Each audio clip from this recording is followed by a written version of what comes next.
నాకు ఈ ఛానల్‌కి సంబంధించి వాట్సాప్ గ్రూప్ అయితే ఉంది. ఈ వాట్సాప్ గ్రూప్‌లో నేను ఎప్పటికప్పుడు గవర్నమెంట్ సర్వీసెస్‌కి అలాగే ఎడ్యుకేషన్‌కి సంబంధించిన న్యూస్ అయితే నేను ఇక్కడైతే పోస్ట్ చేస్తాను. అలాగే దీనికి సంబంధించి నాకు టెలిగ్రామ్ ఛానల్ కూడా ఉంది. ఎవరైనా సరే ఈ టెలిగ్రామ్ ఛానల్‌లో గాని, వాట్సాప్ గ్రూప్‌లో గాని జాయిన్ అవ్వదలుచుకున్న వాళ్ళు కింద డిస్క్రిప్షన్‌లో లింక్ ఉంది. ఆ డిస్క్రిప్షన్‌లో లింక్ మీద ట్యాప్ చేసి ఈ టెలిగ్రామ్ ఛానల్ అలాగే వాట్సాప్ గ్రూప్‌లోనైతే జాయిన్ అవ్వచ్చు.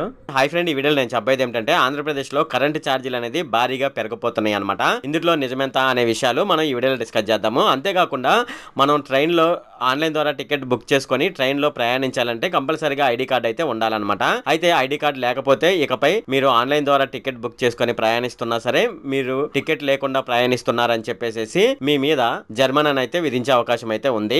ఇది రైల్వే డిపార్ట్మెంట్ అయితే కొత్తగా తీసుకువచ్చిన నిబంధన. దీని గురించి కూడా మనం ఈ వీడియోలో డిస్కస్ చేద్దాము. ఈ వీడియోలోకి వెళ్లే ముందు నాదొక రిక్వెస్ట్ అండి. అదేంటంటే ఈ వీడియో కనుక మీకు నచ్చినట్లయితే ఇక్కడ కింద ఉన్న రెడ్ కలర్ సబ్స్క్రైబ్ బటన్ మీద అయితే ప్రెస్ చేయండి. ఇలా మీరు రెడ్ కలర్ సబ్స్క్రైబ్ బటన్ మీద ప్రెస్ చేయడం వల్ల నేను చేసిన ప్రతి ఇన్ఫర్మేషన్ వీడియో అనేది అందరికంటే ముందు అప్డేట్ రూపంలో మీ మొబైల్ కి అయితే చేరిపోతుంది. ఇప్పుడు మనం వీడియోలోకి అయితే వెళ్ళిపోదాం. ఆంధ్రప్రదేశ్ లో కరెంట్ ఛార్జెస్ అనేది భారీగా పెరిగిపోతున్నాయి. ప్రజలపై సుమారుగా 8,113 కోట్ల ఇంధన సర్దుబాటు ఛార్జెస్ అయితే ఎలక్ట్రిసిటీ డిపార్ట్మెంట్ అయితే ప్రజలపైన వేయనుంది. అంతేకాకుండా యూనిట్ కు ఇంతకు ముందు 4.14 రూపాయలు అయితే వసూలు చేసేదన్నమాట.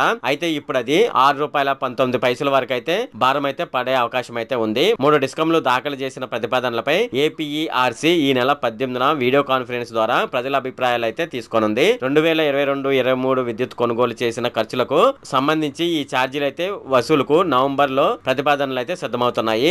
అప్పుడు పలు రకాల కారణాలతో ఆగిన ప్రక్రియ ఇప్పుడు షురు అవుతుందన్నమాట. ఇది మనకు ఆంధ్రప్రదేశ్ లో కరెంటు ఛార్జీలకు సంబంధించి.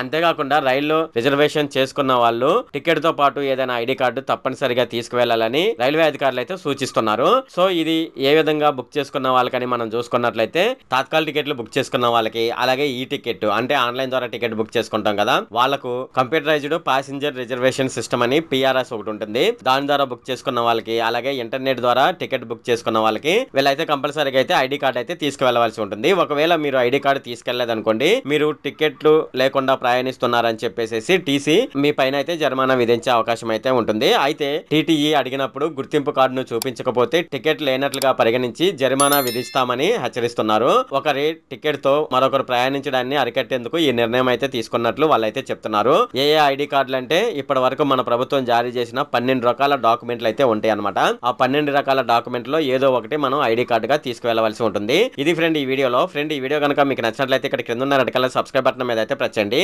అలాగే ఈ వీడియోని మీ ఫ్రెండ్స్ అండ్ ఫ్యామిలీ మెంబర్స్ కి అయితే షేర్ చేయండి. అలాగే ఈ వీడియో సంబంధించి ఏమైనా కామెంట్ లోని అనుకోండి, నాకు తప్పనిసరిగా కింద ఉన్న కామెంట్ సెక్షన్ లో అయితే తెలియజేయండి. ఈ వీడియో ఇంతే friend. Okay, thank you friend.